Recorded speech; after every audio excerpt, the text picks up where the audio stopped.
Mr. Jordan from Ohio is recognized for 5 minutes. Thank you, Madam Chair. Mr. DeJoy, do you have any protesters at your house last night? Not last night. President Biden called for you to resign, Mr. DeJoy? No, the president has not called for me to resign. Any member of your board called for you to resign? No, sir. None of the Republicans on the board haven't called? Any of the Democrats called for it?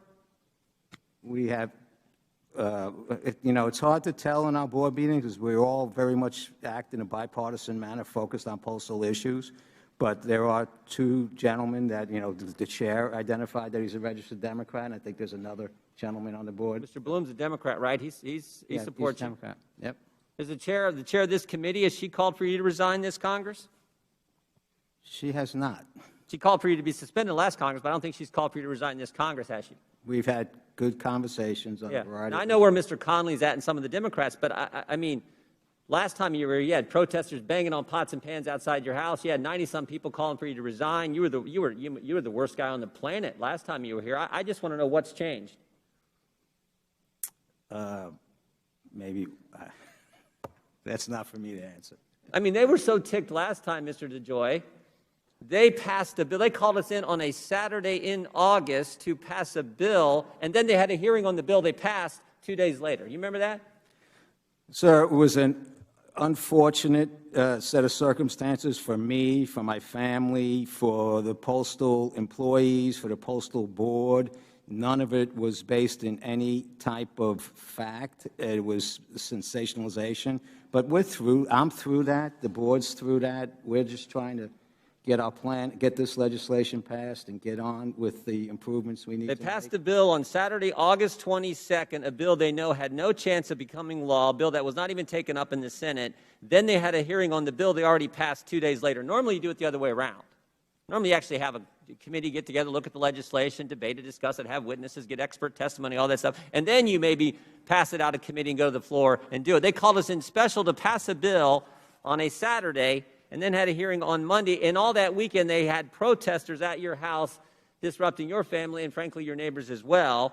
And now you're telling me you got no one on the Board of Governors asking you to resign, no protesters at your house, the President hasn't asked you to resign, the Chairwoman hasn't asked you to resign, and I want to know what's happened. What's different between February 24th, 2021 and August 24th, 2020? What happened in those 6 months? What could explain the Democrats' difference in attitude?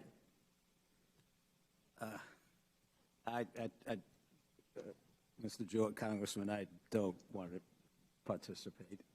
What do you mean you don't want to participate? I'm asking you a question, a simple question. I believe Can you hazard a guess as what might have happened between August 24th, 2020, I am hoping, when they passed a bill and then had a hearing on it? What may have happened between August 24th, 2020 and February 24th, 2021? What could have happened in the interim there that would change the attitude of Democrats? one of two things. Either everyone's anxious to hear our new strategic plan, or we had an election. I'm sure that's it. I'm sure that's it. Still waiting for an answer. I did this to you when you were here last time, Mr. DeJoy. I asked you, to comment on something. You wouldn't do it then either. What happened between August and February? What important event happened? We had an election. We had an election. It was all a charade. You not take my word for it. The Wall Street Journal called it a giant conspiracy theory. Called us back in. It was all part of the predicate for laying the groundwork for the mail-in balloting and all the chaos and confusion the Democrats wanted, and the laws that I think they passed in so many states, frankly, in an unconstitutional fashion. It was all about politics. It was all about the election. Agree with that, Mr. DeJoy?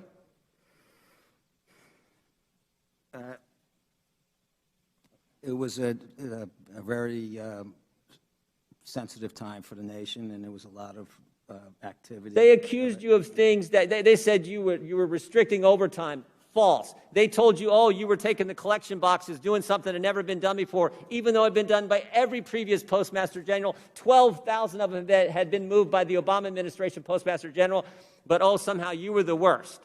Again, all under the guise of creating this crazy chaos that they wanted around the election relative to mail-in balloting, and you were the guy they used to launch it all, to start it all in the summer, when everyone was calling, saying all kinds of, you were the, like I said, they had you as the worst guy on the planet back then, and now everything, it seems to be so much better now. The gentleman's time has expired. Thank you, Madam Chair. The gentleman from Virginia, Mr. Conley, is now recognized for 5 minutes. Thank you, Madam Chairwoman. And all the gaslighting that we just heard does not change facts. Mr. Diamondstein, please move the mic close to your mouth. Thank you. Am I making this up, as Mr. Jordan apparently would have you believe, that the President of the United States last summer, Donald J. Trump, publicly said voting by mail would lead to massive fraud? Did he say that, or am I imagining that, Mr. Diamondstein? I don't think you're imagining it.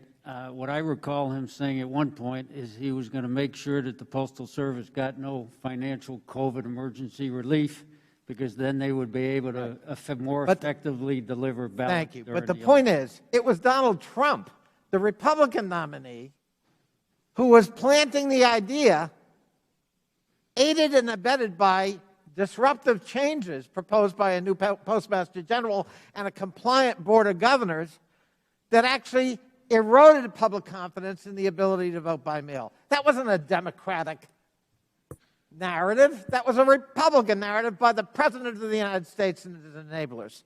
And oh, by the way, inconvenient fact, Mr. Heiss would have you believe that it was partisans on this committee, and he quoted a number of Democrats, by the way, admitted Democrats. For the record, I'm an admitted Democrat and damn proud of it. I didn't vote to overturn an election, and I will not be lectured by people who did about partisanship. But facts are stubborn things.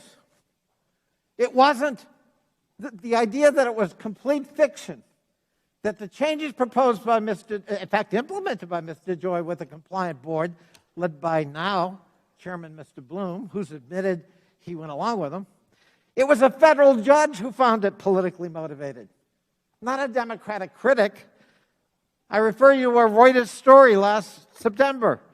U.S. District Judge Stanley Bastian in Yakima, Washington, upheld a challenge by 14 states and enjoined the Postmaster General to stop what he was doing, and said, the states have demonstrated that the defendants are involved, the defendants being Mr. DeJoy and company, they are involved in a politically motivated attack on the efficiency of the Postal Service. That's not some partisan Democrat.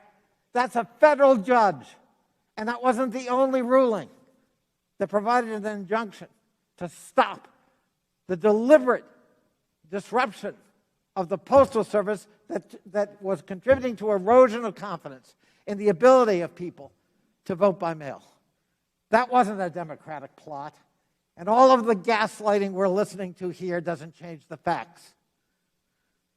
Mr. Bloom, you've admitted that, in fact, you supported and do support the changes that Mr. DeJoy undertook that were widely criticized, not just by Democrats, but by actual American people who received the mail or didn't, by businesses, by stakeholders, by the media. That didn't just originate in this room.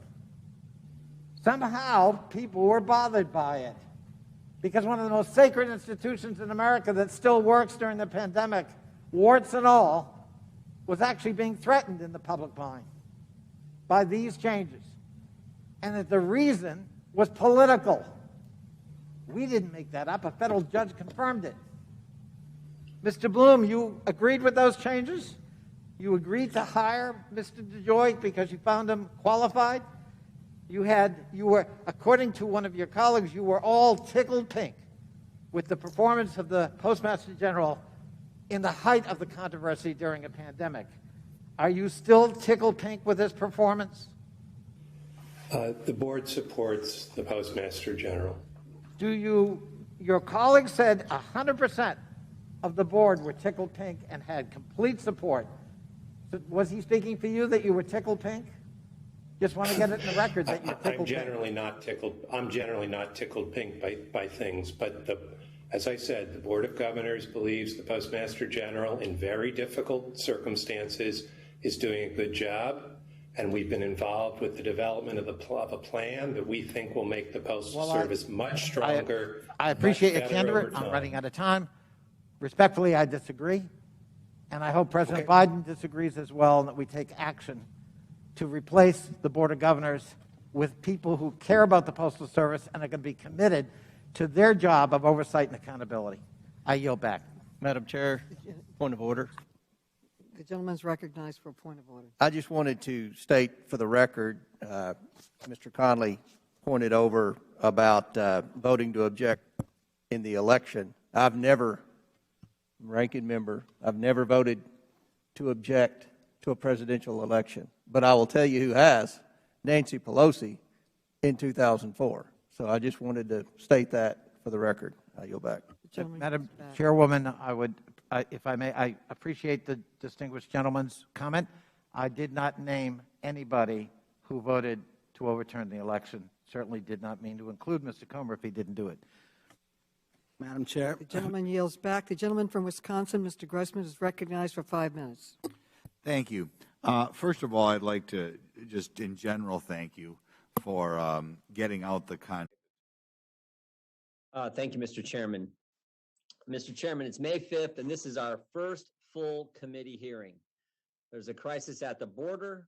The president is talking about abolishing ICE. Our local communities are being threatened by the left's movement to defund the police. You're trying to pack the Supreme Court.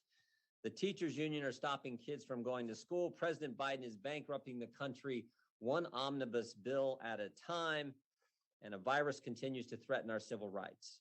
But the House Judiciary's first full committee hearing this Congress is oversight of the Copyright Office. Now, look, we mean no offense to Register Perlmutter and the important work her office is doing. In fact, copyrights are a critical part of the U.S. economy, and it's an area ripe for bipartisan work. America's creators and distributors deserve our attention to make sure this is a well-functioning marketplace. We're all proud of the major pieces of copyright legislation that were signed into law in recent years, some that the chairman just talked about, including the Music Modernization Act and the CASE Act. And hopefully this is just the beginning. Last Congress, we began important work looking into Section 512 and other areas of the DMCA that can be improved. And it is our hope that consensus legislation can be identified and actually signed into law. We must keep a watchful eye over the collection and distribution of unclaimed royalties under the Music Modernization Act to ensure that trade associations and big publishers and wealthy artists are not profiting on the back of those without the means to access the money that they are owed. Rampant online piracy of copyrighted movies, TV shows, music, and other content by criminals in China, Russia, and elsewhere must also be stopped, and bold steps taken to fight it, such as the felony streaming law we passed late last year. We must continue to look for ways to improve and modernize the copyright system so that it can continue to be the engine for job creation and economic growth for decades to come. I look forward to working with the Copyright Office. We've had a nice conversation with Ms. Perlmutter to take action on all of these vital issues, and appreciate that this hearing is an opportunity to help that along. But I hope that the chairman will finally start to pay similar attention to the many urgent problems facing Americans today, problems I hear about every single time I'm out in our district, as I am today, and as many of our colleagues are, problems that Americans want us to address, want us to deal with. I hope we get to them soon, Mr. Chairman. And with that, I yield back. Thank you, Mr. Jordan. Without objection, all other opening statements will be included in the record. I will now introduce today's witness. Shira Perlmutter is the Register of Copyrights and Director of the U.S. Copyright Office. She was appointed to the position effective October 25th, 2020. Prior to her appointment as Register,